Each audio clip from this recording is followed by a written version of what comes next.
저희는 스가랴 말씀을 계속 묵상하면서 계속해서 이 스가랴의 말씀의 주제들을 계속해서 상기하고 있습니다. 하나님이 원하시는 것은 이 성전을 건축하는 것뿐만 아니라 더 근원적인 하나님의 의도는, 더 근원적인 하나님의 목적은 이스라엘 백성들의 삶 속에서 이스라엘 백성들 한 사람 한 사람, 그 한 사람들이 다 성전으로서 온전히 세워지는 것이 하나님의 메인의 목적이셨습니다. 사랑하는 믿음의 가족 여러분, 지난 한 주간 동안 여러분의 삶이 예배가 되기 위해서 발버둥 치셨습니까? 포기하지 마십시오. 한 번의 싸움으로 끝나는 것이 아닙니다. 이 싸움은 주님 오실 때까지 계속되는 싸움이기 때문에 여러분, 계속해서 우리는 이 전쟁 앞에 전쟁을 앞둔 군사처럼 무장해야 되고 싸워야 되고, 한 번의 실패, 한 번의 실수는 있을 수 있지만 영원한 승리를 위해서 항상 달려나가야 한다는 것입니다. 지난주 스가랴 말씀을 나누는 과정 속에 잠시 이 스가랴의 특징을 좀 말씀드렸습니다. 미래에 일어날 일들을 알려주는 묵시 또는 계시의 말씀이 굉장히 강하다라는 것이 이 스가랴 말씀의 특징 중에 하나였습니다. 9장에서 14장까지의 말씀을 보면 크게 두 가지에 대한 미래의 예언으로 말씀하고 계십니다. 9장에서 11장까지 말씀을 보면요, 초림의 예수님, 이 땅에 오신, 처음으로 이 땅에 오신 그 예수님에 대해서 많이 이렇게 상징적으로 또 묵시하고 계시하고 있는 것이죠. 12장에서 오늘 마지막 장인 이 14장까지는요, 다시 오실 예수님입니다. 우리가 흔히 얘기하는 재림의 왕이 되시는, 재림의 주가 되시는 그 재림의 예수 그리스도가 이렇게 상징적으로 또 묵시와 계시로 표현되어지는데요, 영원한 그 나라와 그 영원한 그 왕국이 이루어질 거에 대해서 계속해서 스가랴는 묵시하고 있습니다. 그래서 이 14장은요, 12장에서 14장 다시 오실 그 재림의 주님에 대해서 그 말씀하는 결론이기도 하면서요, 이 14장은 또 스가랴 전체를 결론 내리는 말씀으로 이 14장은 굉장히 중요한 의미가 있는 말씀이기도 합니다. 묵시와 계시라는 이 측면에서는요, 신구약 성경 안에서 이 스가랴의 이 위치와 시대적인 연대기적인 상황을 봐도 이건 쉽게 우리가 받아들이고 인정할 수 있는 부분이 있습니다. 예수님이 오시기 전 약 520년 전의 선지자가 이 스가랴입니다. 120년 뒤에 구약의 마지막 선지자 말라기가 등장합니다. 그리고 그 이후에 400년 동안 하나님은 침묵하셨습니다. 아무 말씀도 하지 않으셨어요. 그 어떤 선지자를 사용하지 않으셨다라는 겁니다. 이런 연대기적인 흐름 안에서 보면 스가랴도 거의 구약의 마지막 자락에 서 있는 선지자였습니다. 그러기에 하나님의 관점에서 보면요, 이 스가랴를 통해서 빨리 장차 오실 그 예수님에 대해서 계시로 알리시는 것은 너무나 당연한 것이라고 보여집니다. 하나님이 사랑하는 당신의 백성들에게 미래의 일들을 먼저 알려주시는 것, 계시, 묵시라고 하였는데요, 내 아들을 너희에게 보낼 것이야. 그래서 그 아들을 통하여서 온전한 그 하나님의 구원의 은혜를 우리에게 행하실 것이다. 그것을 계시와 묵시를 통해서 계속해서 알려주시는 것이죠. 이 스가랴서도요, 하나님은 이 백성들의 온전한 회복, 성전을 건축하고 또 삶에 대한 온전한 그 부분을 통하여서 촉구하시지만, 궁극적으로 하나님이 제시하신 온전한 방법은 창세전부터 하나님께서 준비하신 바로 하나님의 방법인 하나님의 본체이신 예수 그리스도셨다라는 것입니다. 좀 더 자세히 얘기하면 예수 그리스도께서 다시 오심을 통하여서 새로운 예루살렘이 회복되어질 것이다.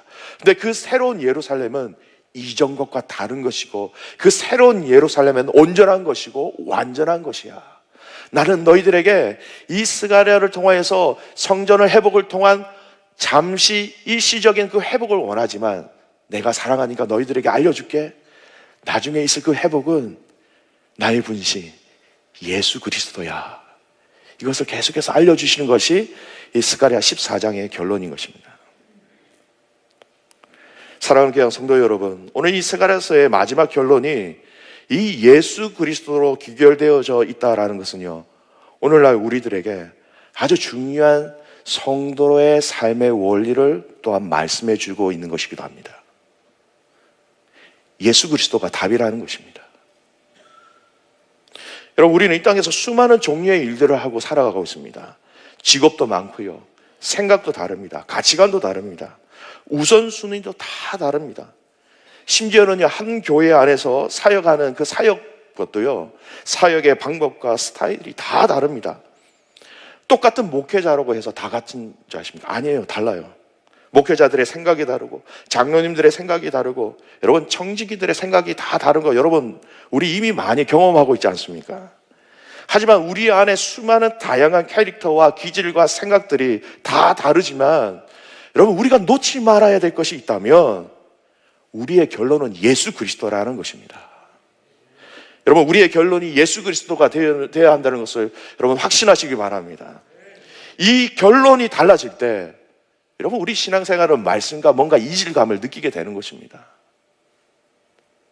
교회 안에서 조심해야 될 것은 우리의 결론이 사람이 아니라, 어떤 단체가 아니라, 어떤 시대적인 사조가 아니라 어떤 프로그램이 결론이 돼서는 안 된다라는 것입니다.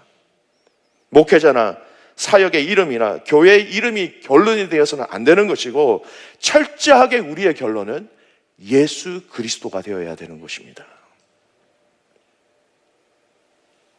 여러분, 예수님이 결론이 되게 하면요, 문제가 다르게 보이고 해결 방법이 다르다는 거 여러분 알고 계십니까? 우리가 이 세대를 바라봅니다. 이 세대를 바라보면서 야, 이 세대 정말 너무너무 악하다. 그러니까 이런 결과들 참 당연한 것이야. 이렇게 결론을 내립니다. 틀린 말씀은 아닙니다. 근데 이렇게 결론을 내리면 앞으로 장차 우리를 통하여서 하나님께서 예수 그리스도를 통하여서 일하실 그 일들에 대해서 우리 스스로가 그 싹을 잘라버리는 결과를 맞이하게 된다는 것입니다. 이 시대가 이렇지만 결론은 예수 그리스도면 된다라는 것입니다. 우리가 도저히 감당할 수 수많은 일들이 있는 것 같지만 결론이 예수 그리스도면 된다라는 것입니다.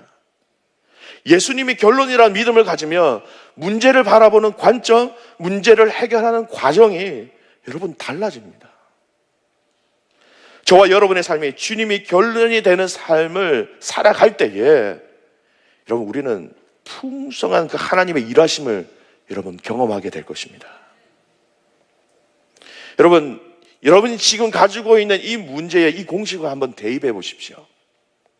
여러분이 지금 고민하고 있는, 걱정하고 있는, 두려워하고 있는, 답답해하는, 낙심되게 하는 여러 가지 문제와 그 환경 가운데 답이 예수 그리스도라는 결론을 가지고 이 문제를 한번 바라보십시오. 그 답을 가지고 여러분 그 문제를 바라보면 여러분 그 문제는 다르게 보입니다. 여러분 우리의 시선이 문제로부터 시작되는 것이 아니라 결론이신 예수 그리스도를 통하여서 우리의 문제들을 바라볼 때에 여러분 얼마 단계를 거치지 않아 문제의 핵심이 보이고 해결의 과정이 보이고 방법이 드러나고 이전과 다른 하나님의 일하심들을 여러분 우리가 경험하게 된다는 것입니다. 세상이 유혹하는 것이 뭔지 아세요? 결론이 예수 그리스도가 아닌 다른 것으로 대체하도록 우리를 유혹하는 것이 세상의 괴락이라는 것입니다. 어떤 문제와 어떤 환경과 어떤 어려움이 온다 할지라도 여러분 우리의 결론은 예수 그리스도가 되어야 하는 것입니다. 그 예수 그리스도가 답이라는 것을 우리의 손에 온전히 딱 붙들고 그 문제를 바라볼 때에 답이 보입니다. 견딜 수 있는 힘을 주십니다. 과정들을 보여주시기도 한다는 것입니다. 여러분 신앙생활에 좀 건조해지셨다고요. 첫사랑을 잃어버리셨다고요. 뭔가 역동적인 생명력이 있는 그런 신앙생활을 여러분 살아가기를 원하신다고요. 여러분 예수님이 결론이 되게 해보십시오. 그 과정 속에, 그 결과 속에 여러분 우리가 상상할 수 없는 하나님의 놀라운 일들을 여러분 우리가 보게 된다는 것입니다. 과정은 그런 것 같지는 않지만 결론이 예수 그리스도라는 것을 가지고 그 답의 모든 문제들을 바라볼 때에 하나님이 이렇게 일하고 계시구나. 전혀 일어날 것 같지 않았던 그런 모든 환경들이 결론을 향하여서, 예수 그리스도가 답이라는 그 결론을 향하여서 그 문제들을 만들어 가시는 하나님을 경험한다라는 것입니다. 여러분, 이 시대에 우리가 필요한 게 무엇입니까? 하나님의 일하심을 보는 것 아닙니까? 모든 문제와 모든 세상의 마지막 답을 성경은 예수 그리스도로 말씀하고 계신다면 그 답을 가지고 세상을 바라볼 수 있는 눈이 저와 여러분에 있어야 한다는 것입니다. 저와 여러분이 어떤 상황, 어떤 환경, 어떠한 구속에서 있다 할지라도 여러분 기억하십시오. 우리의 결론은 예수 그리스도가 되십니다. 여러분, 이런 견지에서 오늘 14장 말씀은 결론적으로 종말의 때 재림의 주님에 대해서 이야기하면서 온전한 회복은 메시아이신 주님이 오시는 그날에 이루어질 것이다, 그렇게 결론을 내리고 있는 것입니다. 스가랴를 통해서 성전 건축을 통해 회복을 말씀하셨지만 사랑하는 당신의 백성들에게 계시를 통하여서 너무너무 사랑하셔서 먼저 미래에 일어나게 될 가장 중요하고 가장 중요한 사건들을 먼저 알려주시는데, 우리 예수님이 오시는 그날, 바로 그날을 미리 알려주시면서 그것이 결론이야, 그것이 마지막에 너희들이 붙잡아야 될 것이야, 그렇게 말씀하고 계신 것이죠. 여러분, 확인해 보겠지만요, 오늘 본문 말씀은 마치 계시록에 나오는 말씀을 이렇게 보는 것처럼 착각할 정도로 이 본문의 말씀은 계시록에 나오는 말씀의 그 묵시와 굉장히 많은 연관성이 있습니다. 먼저 그날에, 그 마지막 날에, 주님의 임재하실 그날에, 그날이 어떤 날인지, 하나님이 어떻게 일하시는지 말씀을 통해서 좀 확인해 보겠습니다. 1절, 2절 말씀이 있는데요, 우리 본문 말씀 1, 2절 말씀을 같이 한번 읽겠습니다. 여호와의 날이 이르리라.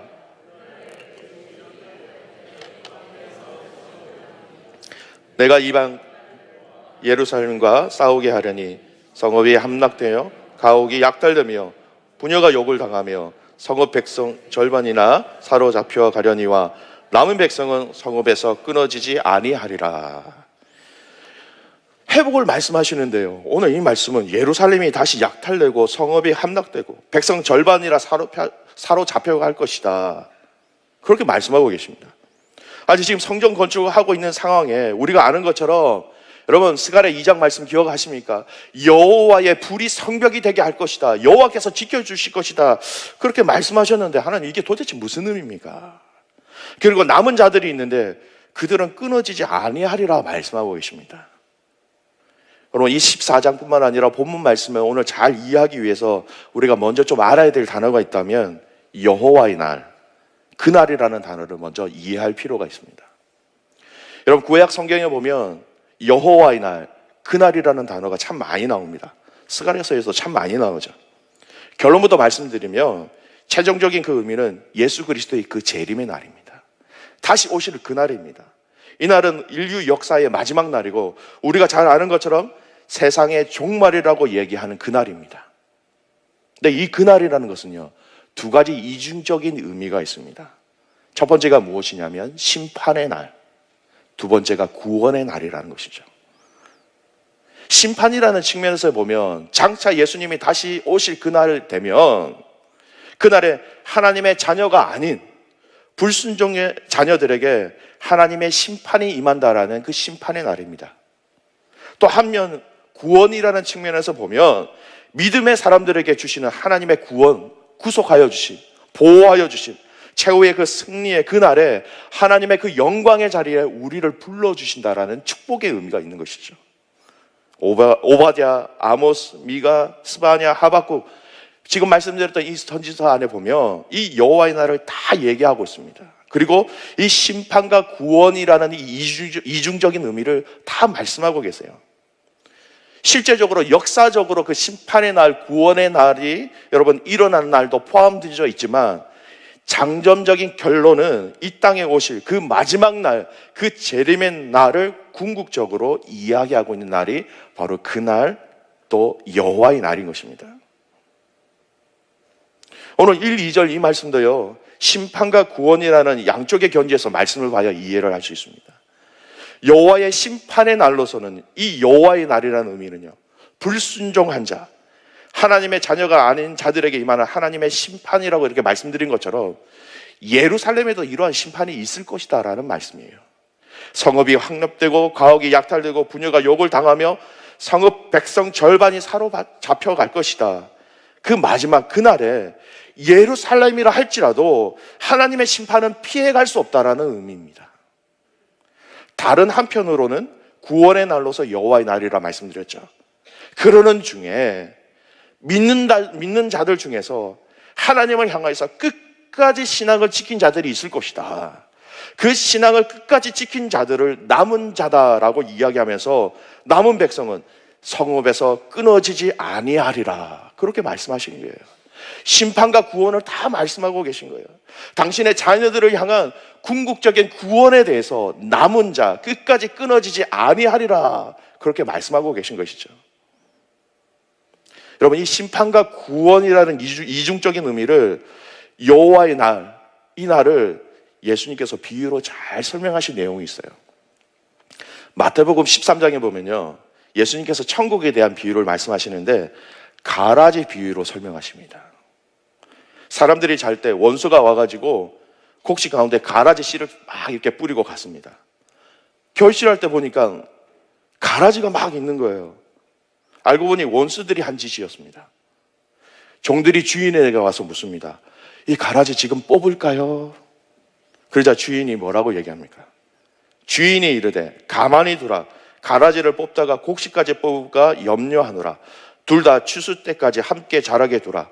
추수 때에 내가 추수꾼들에게 말하기를 가라지는 먼저 거두어 불사르게 단으로 묶고 곡식은 모아 내 곡간에 넣으라 하리라. 사람들에게 이렇게 얘기하신 다음에 제자들이 와서 이 가라지 비유에 대해서 조금 더 자세하게 설명해 주십시오 하고 예수님께 부탁을 합니다. 그러자 예수님이 뭐라고 말씀하시냐면요, 이르시되 좋은 씨를 뿌리는 이는 인자요, 밭은 세상이요, 좋은 씨는 천국의 아들들이요, 가라지는 악한 자의 아들들이요, 가라지를 뿌린 원수는 마귀요, 추수 때는 세상 끝이요, 추수꾼은 천사들이니 그런즉 가라지를 거두어 불에 사르는 것 같이 세상 끝에도 그러하리라. 추수하는 날이 뭐라고 얘기하십니까? 그날, 여호와의 날로 얘기하고 계신 거예요. 가라지인 악한 자들의 아들에게는 불사르게 되는 심판의 날이 될 것이고, 이 추수하는 날은 천국의 아들들에게는 주인의 곳간에 들어가는 그 구원의 날이 될 것이다. 사랑하는 믿음의 가족 여러분, 그 날이 있음을 여러분 믿으십니까? 여러분, 그 날이 있음을 정말 믿으세요? 여러분, 그 날을 정말 기다리고 계십니까? 정말 그 날이 올 것이라고 여러분 확신하고 계세요? 여러분, 그 날에 오기 전에 마태복음 24장에는 예수님께서 그 날에 이르기 전 징조들에서 쭉 설명하셨는데요, 그 징조가 이미 다 이루어진 것 여러분 알고 계십니까? 무엇입니까? 이제 예수님이 오시는 날만 남았다는 거예요.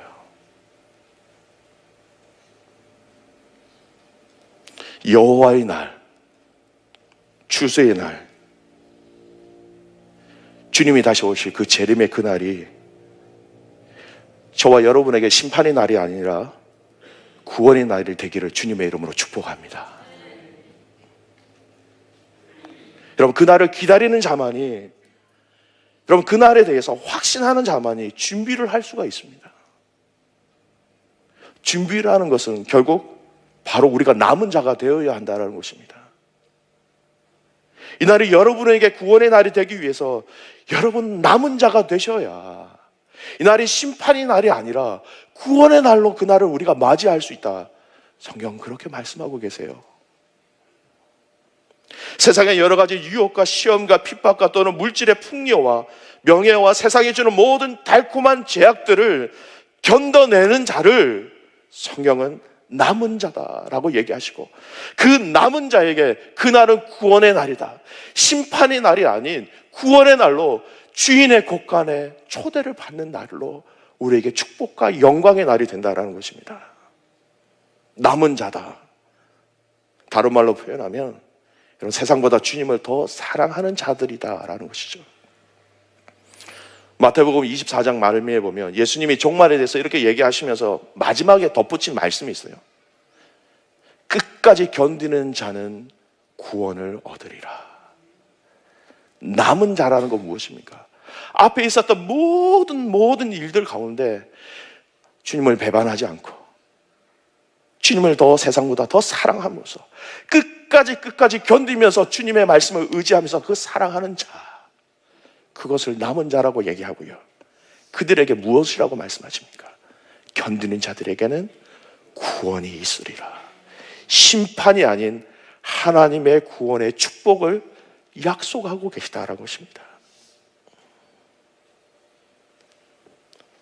여러분, 남은 자는 끝까지 견디는 자입니다.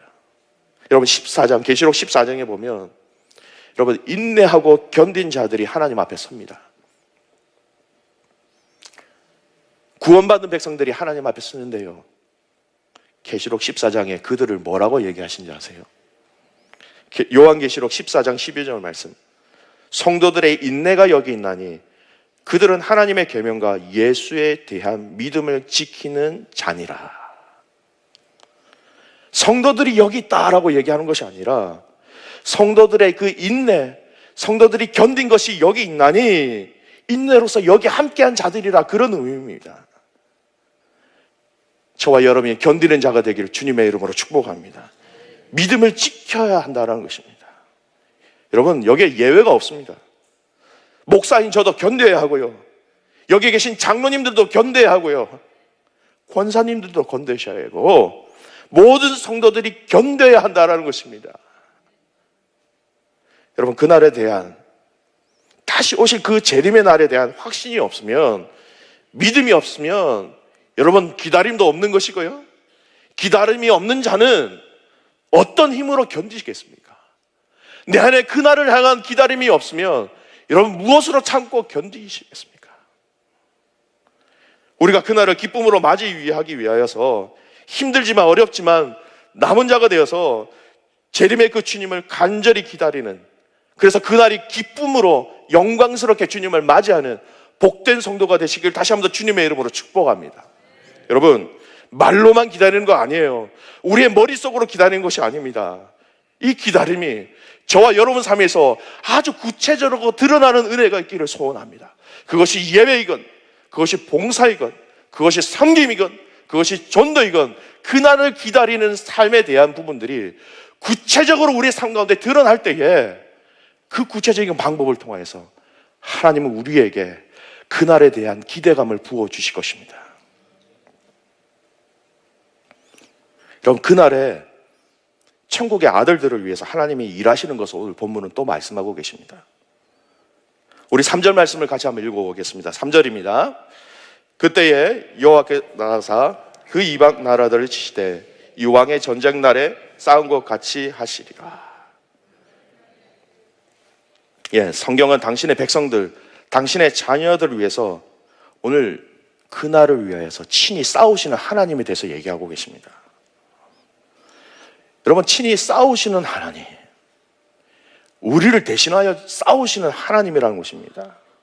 모세가 홍해 바다 앞에서 그 앞에 가로막혀 있는 그 바다를 보면서 하나님이 모세를 통해서 그 백성들에게 하신 말씀이 무엇입니까?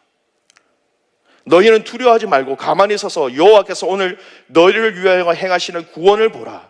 너희가 오늘 본 애굽 사람을 영원히 다시 보지 아니하리라.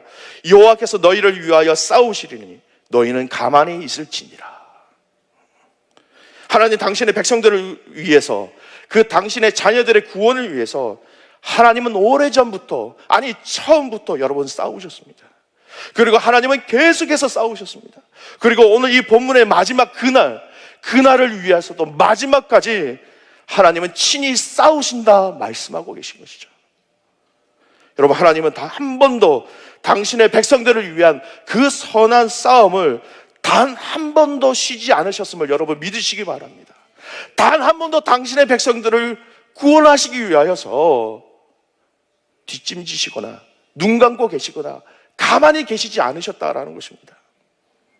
여러분, 이 말씀은요, 계시록에서도 함께 찾아볼 수 있습니다.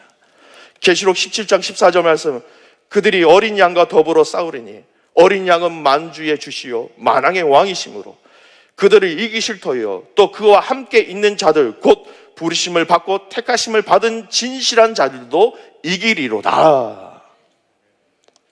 여러분, 우리가 재림의 그날을 기다리면서 우리가 견딜 수 있는 이유 한 가지를 여기서 발견합니다. 무엇입니까? 그날을 위해서 하나님이 나를 위해서 싸우고 계시다라는 거예요. 한 번도 쉬지 아니하시고 나의 구원을 위해서 하나님 계속해서 일하고 계시다라는 겁니다. 사랑하는 교회 믿음의 가족 여러분, 오늘 우리의 구원을 위해서 일하시는 하나님을 보기를 주님의 이름으로 축복합니다. 우리를 건져 버려주셔서 너희들 알아서 한번 해봐라, 이게 아니에요. 하나님 친히 앞장서서 우리의 구원을 위해서 싸우시고 일하시고 함께하고 계시고 응원하고 계시고 우리를 위해서 이 땅의 모든 악한 것들을 심판하신 그것을 위하여서 우리를 위해서 싸우십니다. 여러분, 이 구원의 길에 여러분 혼자 있다고 생각하지 마십시오. 마지막 날까지 하나님은 당신의 자녀들을 위해서 끝까지 싸우십니다. 여러분, 4절 말씀을 좀 더 같이 한번 읽어볼까요? 4절 말씀에 보면 같이 한번 읽겠습니다.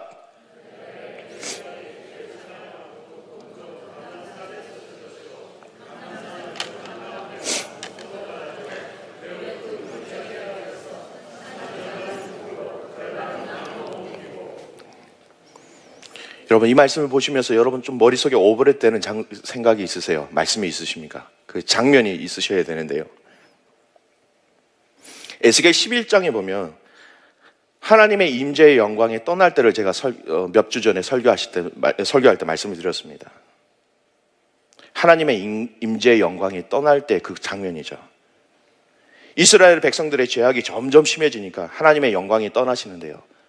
처음에는 성전에 계시다가 그 다음 가신 곳이 성전 문지방이었습니다. 그리고 좀 더 떠난 곳이 어디입니까? 성전 동문이었습니다. 그리고 마지막에 머무른 곳이 어디입니까? 성전 성읍 동편 산에 머무셨어요. 그렇게 하나님은 그 예루살렘 성을 떠나셨습니다. 근데 오늘 본문의 말씀, 이 말씀이 무슨 말입니까? 하나님의 영광이 다시 돌아오는 모습이에요. 그의 발이 동편 감난산에 서실 것이요. 다시 돌아오시는 하나님. 떠나가시면서 마지막으로 보이셨던 그 동편에 하나님이 그날에 다시 돌아와 서 계신다라는 메시지입니다. 그래서 그 말씀을 5절은 어떻게 표현합니까? 나의 하나님 여호와께서 임하실 것이요 모든 거룩한 자들이 주와 함께하리라. 떠난 주님의 영광이 회복되는 그날이 여호와의 날이라는 것입니다. 구원의 그날, 재림의 그날, 하나님의 임재가, 그 영광의 임재가 여러분 우리에게 있음을 여러분 믿으시기 바랍니다. 영광스러운 그날입니다. 하나님의 영광이 우리에게 있다라는 것, 그 생명의 멸관을 우리 머리 위에 씌워주시는 그날입니다. 그 하나님이 지금도 함께하고 계시고 마지막 그날의 모든 거룩한 자들과 함께 하시겠다, 그렇게 약속하고 계신 거예요. 여러분, 그날의 영광을 위해서 지금도 함께하고 계신 그 하나님을 신뢰하는 은혜가 있기를 주님의 이름으로 축복합니다. 여러분, 주님이 함께 하시면 여러분 더 이상 우리가 뭘 바라겠습니까? 여러분, 이 예배에 주님의 성령이 함께 하신다는 거면 여러분 우리가 더 이상 뭘 간구할 수 있겠습니까? 우리의 삶에 주님이 동행하셔서 함께 하시면 여러분 그것을 느끼고 그것을 체험하면 여러분 우리의 삶은 그냥 더 이상 뭘 바라겠습니까?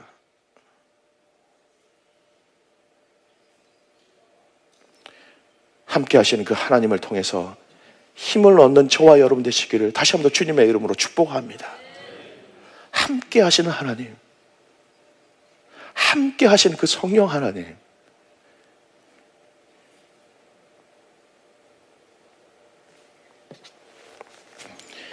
이후에 7절에서 11절 오늘 본문 읽은 끝절까지 말씀을 보면요, 그날의 여러 가지 상황들에서 이렇게 표현하고 있습니다. 근데 여러분 참 놀라운 것은 7절에서 11절까지 이렇게 여러 가지 그날에 대해 일어날 일들의 상황들, 정황들에서 설명하시는데요, 이 내용이 계시록 말씀에도 그대로 표현하고 되어 있다는 거 여러분 알고 계십니까?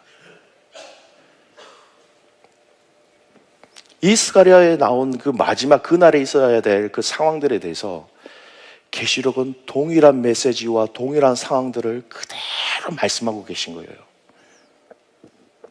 잠깐 보겠습니다. 6절에서 7절 말씀. 그날에는 빛이 없겠고 광명한 것들이 떠날 것이라. 여호와께서 아시는 한 날이 있으리니 낮도 아니요 밤도 아니라 어두워 갈 때 빛이 있으리로다. 예수님께서 마지막 정말 그때 뭐라고 얘기하시냐면, 마태복음 24장에 보면 그날 환난 후에 즉시 해가 어두워지며 달이 빛을 내지 아니하며 별들이 하늘에서 떨어지며 하늘의 권능들이 흔들리리라. 빛이 다 이를 것이라고 얘기합니다. 근데 계시록에서는 어떤 빛인지 설명을 하고 있습니다. 계시록 21장에 보면요, 21장 23절에서 24절 말씀. 그 성은 해나 달의 비침이 쓸데없으니 이는 하나님의 영광이 비치고 어린 양이 그 등불이 되심이라. 만국이 그 빛 가운데로 다니고 땅의 왕들이 자기 영광을 가지고 그리로 들어가리라. 낮에는 성문들을 도무지 닫지 아니하리니 거기에는 밤이 없음이라. 무슨 말입니까? 어두워질 것인데 한 날이 있는데 한 빛이 있는데 그 빛이 누구냐? 어린 양 예수시다. 스가랴의 이 말씀과 계시록에 나오는 이 21절의 말씀이 동일한 의미로 동일한 그림으로 우리에게 말씀해주고 계신 거예요. 그럼 8절을 보십시오. 그날의 생수가 예루살렘에서 솟아나 절반은 동해로 절반은 서해로 흐를 것이라. 여름에도 겨울에도 그리하리라. 그럼 이 말씀은요, 계시록 22장에도 동일하게 말씀하고 계세요. 또 그가 수정같이 맑은 생명수의 강을 내게 보이니 하나님과 및 어린 양 보호자로부터 나와서. 이 생명수, 생수에 대해서 말씀하시는 이 광경들이 계시록 말씀에도 동일하게 우리 가운데 흘러갈 것이다 말씀하고 계신 거예요. 9절 말씀 보십시오. 여호와께서 천하의 왕이 되시리니 그날에는 여호와께서 홀로 한 분이실 것이요 그의 이름이 홀로 하나이실 것이라. 계시록 11장에 동일하게 이 표현을 하고 있습니다. 일곱째 천사가 나팔을 불매 하늘에 큰 음성이 나서 이르되 세상 나라가 우리 주와 그의 그리스도의 나라가 되어 그가 세세토록 왕노릇 하시리로다 하니. 누가 왕인가? 스가랴도 그 주님이 왕이다. 계시록의 말씀에도 그 어린 양이 왕으로 우리에게 임하실 것이다. 11절 말씀 보겠습니다. 10절 말씀 후반절의 말씀에 보면 사람이 그 가운데 살며 다시는 저주가 있지 아니하리니 예루살렘이 평안히 서리로다. 계시록 21장 말씀이에요. 동일하게 뭐라고 말씀하시냐? 내가 들으니 보좌에서 큰 음성이 나서 이르되 보라 하나님의 장막이 사람들과 함께 있음에 하나님이 그들과 함께 계시리니 그들은 하나님의 백성이 되고 하나님은 친히 그들과 함께 계셔서 모든 눈물을 그 눈에서 닦아주시니 다시는 사망이 없고 애통하는 것이나 곡하는 것이나 아픈 것이 다시 있지 아니하리니 처음 것들이 다 지나갔음이로라. 무슨 말씀입니까? 우리가 그 주님과 함께 사는데 다시는 저주가 없을 것이다. 그 예루살렘에서 평안이 거할 것이다 말씀하고 계신 거예요. 계시록 21장 말씀 무엇입니까? 우리가 그 주님의 장막 안에 주님과 함께 있을 것인데 오늘 스가랴가 얘기한 그 저주에 대해서는 계시록 21장 말씀 아주 구체적으로 얘기합니다. 다시는 사망이 없고 애통하는 것이나 곡하는 것이나 아픈 것들이 다시는 있지 아니하리니 죄로 인한 저주로 생긴 모든 결과물은 아닙니까? 죽음이라는 것, 애통하는 것, 곡하는 것, 아픈 것들, 이런 저주가 이제는 그 땅에 더 이상 없을 것이다. 여러분, 이 스가랴에 나온 그날의 정황에 대해서 계시록에서도 이렇게 동일하게 말씀하고 계심을 여러분 지금 말씀을 통해서 제가 직접 확인해 드렸는데요. 그럼 어떤 생각이 드십니까? 여러분 말씀의 계시의 일관성이 느껴지세요? 말씀의 계시의 완전성이 여러분 느껴지십니까? 하나님의 당신의 백성들을 완전하고 온전한 회복의 자리로 초대하는 그 장면에 대해서, 그 일에 대해서 하나님은 얼마나 오래 기간 동안 이 백성들을 향하여서 동일하게 부르짖고 외치고 계시는지 여러분 그게 느껴지세요? 오늘 우리에게 그날을 준비하라고, 그날을 위해서 견뎌내라고, 남은 자가 되라고 말씀을 통해서 아주 자세히, 아주 구체적으로 말씀하시는 그 하나님의 사랑, 우리를 긍휼히 여겨주시는 그 하나님의 마음이 여러분 느껴지십니까? 오래전부터 가장 소중히 여기시는 그 아들을 가장 소중히 여기는 우리를 위하여서 하나님의 온전하신 방법으로 계시를 통해서 우리에게 그 비밀을 계속해서 알려주고 계신 것이 오늘 말씀을 통하여서, 특별히 이 스가랴 말씀과 장차 일어날 그 계시록의 그 말씀을 통하여서 우리가 서로 확인할 수 있다는 것은, 내가 너희들을 향한 구원은, 내가 작정한 구원은 결코 변하지 않을 것이다. 우리를 향한 무조건적인 하나님의 사랑이심을 여러분 확신하시길 바랍니다. 여러분 그 사랑을 느끼셔야 돼요. 말씀을 읽으실 때마다 너무너무 사랑하셔서 창조전부터 이 구원의 계획을, 이 구원의 섭리들을 준비하셨고 이루어 가시는 그 하나님의 손길들, 이 스가랴 말씀을 통하여서, 이 계시록 말씀을 통하여서 장차 그날이 올 때에 온전하신 하나님의 구원이 이루어지실 것이다.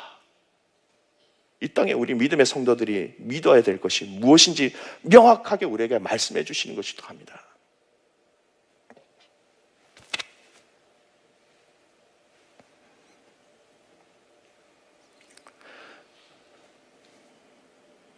사랑교회 믿음의 가족 여러분, 오늘은 공식적으로 이제 목사님 안신년 기간 동안 제게 주어진 이 주일 강단 설교하는 시간의 마지막 날입니다. 다음 주 우리 김재공 목사님께서 말씀을 또 전해 주실 것입니다. 오늘 이 마지막 시간에 오늘 저는 지난 6개월의 시간을 이렇게 돌아보면서 저에게 주신 그 메시지, 저에게 주신 하나님의 그 메시지들을 여러분에게 좀 나누면서 오늘 말씀의 결론을 좀 마치고자 합니다. 여러분, 담임 목사님 안 계시는 이 안신년 기간에 주의 말씀을 지킨다는 거 참으로 큰 부담이었습니다. 한 2달 전에 목사님이 교육자 회의 시간에 주일 설교는 그럼 어떻게 합니까? 라고 말씀드렸을 때 저는 당연히 목사님들 계시니까 돌아가면서 하세요, 그렇게 예상을 했는데 그냥 김 목사님이 알아서 다 하세요.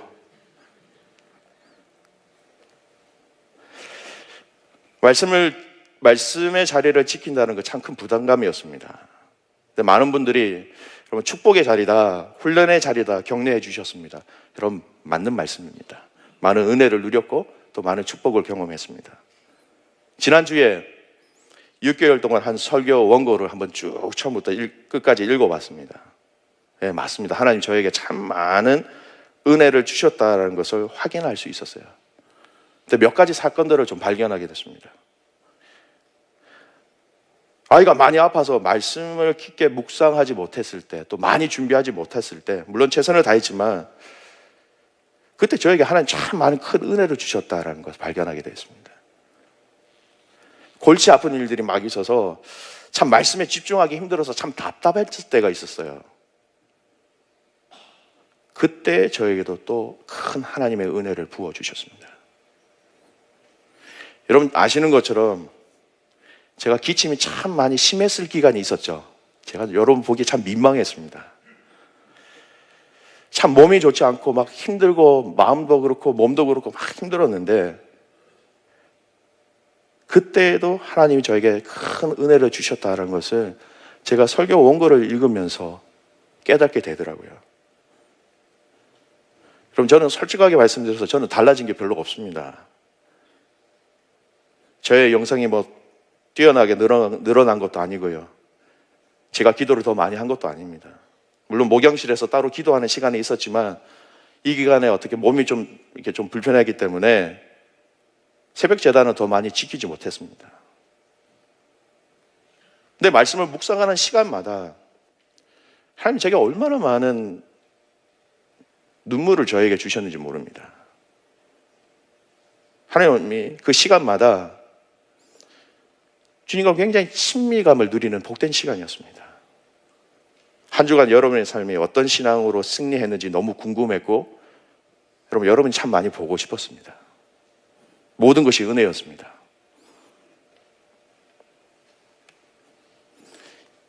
(6개월의) 이 설교 원고를 쭉 읽고 마지막에 이 마지막 그 부분을 딱 컴퓨터로 클릭해서 이제 끄는데요, 하나님 저에게 강력하게 주시는 메시지가 있었습니다. 그 메시지가 뭐냐면요, 내가 너 때문에 은혜를 준 건 아니다라는 것입니다. 내가 너 때문에 은혜를 준 것이 아니라 이 예배의 자리에 목숨 걸고 예배드리러 나오는 내 자녀들, 나를 찾는 자들이 이 자리에 있기 때문에 내가 너에게 은혜를 주었고 내 마음을 너에게 부어주었다라는 겁니다. 사랑하는 믿음의 가족 여러분, 오늘 저는 제가 예수 그리스도를 통하여서 저에게 구원의 확신이 있는 만큼이나 제가 이 자리에서 확신하는 것은 하나님 아버지는 세상의 그 어떤 것과도 비교할 수 없을 정도로 여러분을 사랑하고 계심을 여러분 믿으시기 바랍니다. 창세전에 우리를 택하시고 오래전부터 그날을, 그 재림의 날을 우리에게 알려주시고 그날을 준비하셨고 우리에게 더 좋은 것을 주시기 위하여서 우리보다도 그날을 더 기다리고 계신 그 주님이 여전히 지금도 여러분을 사랑하고 계시다라는 것입니다. 여러분, 그 사랑을 외면하지 않기를 바랍니다. 그 하나님의 사랑을 여러분 일방적인 짝사랑으로 취급하지 않기를 주님의 이름으로 축복합니다. 우리를 사랑하시는 그 주님이 다시 오시는 그날을 우리가 기대하며 기뻐하며 함께 손을 잡고 함께 인내하며 나갈 때에 그날의 우리의 날은 심판의 날이 아니라 구원의 날이 된다는 것입니다. 여러분, 그날이 있음을 기억하십시오. 또한 그날을 준비하십시오. 그날은 실제의 날로 우리에게 꼭 찾아올 것입니다. 계시록 7장 말씀해 보면요, 구원받은 백성들을 각 지파별로 이렇게 쭉 계수합니다. 그리고 그 백성들이 한 자리에 모였을 때 이런 광경을 성경은 얘기하고 있습니다. 계시록 7장 말씀입니다. 이 일 후에 내가 보니 각 나라와 족속과 백성과 방언에서 아무도 능히 셀 수 없는 큰 무리가 나와 흰옷을 입고 손에 종려 가지를 들고 보좌 앞에서 어린 양 앞에 서서 큰 소리로 외쳐 이르되 구원하심이 보좌에 앉으신 우리 하나님과 어린 양께 있도다. 모든 천사가 보좌와 장로들과 내 생물의 주위에 서 있다가 보좌 앞에 엎드려 얼굴을 대고 하나님께 경배하여 이르되 아멘. 찬송과 영광과 지혜와 감사와 존귀와 권능과 힘이 우리 하나님께 세세토록 있을지어다. 아멘 하더라.